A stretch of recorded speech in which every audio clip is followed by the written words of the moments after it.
Δημόσια σχολεία να μετατροπούν σε επιχειρήσεις, όχι μόνο να παραχωρηθεί το δημόσιο κτίριο, τα δημόσια κτίρια στους ιδιώτες, αλλά γιατί πλέον αλλάζει η υφή, αλλάζει ο χαρακτήρας του δημόσιου σχολείου, αλλάζει το DNA του δημόσιου σχολείου.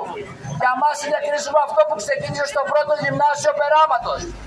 Ήδη συνάδελφοι, ήδη μαθητές βρίσκονται μάκημοι μπροστά, ώστε να μην επιτρέψουν, να μην επιχειρήσει η κυβέρνηση να μετατρέψει το δημόσιο σχολείο σε ένα με ιδιωτικά κριτήρια λειτουργούμενο σχολείο.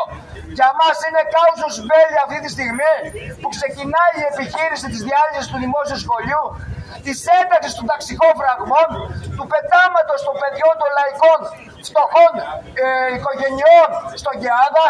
Για μας είναι κάουσος μπέλι να ξεκινήσει ο πόλεμος, ώστε να μην προχωρήσει αυτή η προσπάθειά τους. Ήδη το πρώτο γυμνάσιο, όπως είπα, βρίσκεται στα κάγκελα.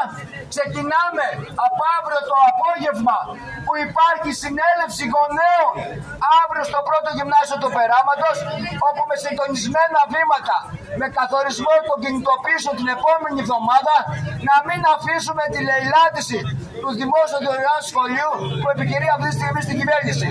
Όλοι λοιπόν στους δρόμους, να πυκνώσουν οι δρόμοι, να πυκνώσουν οι διαδικασίες, να πυκνώσουν οι συνελεύσεις, ώστε να μην προχωρήσει η πολιτική τους.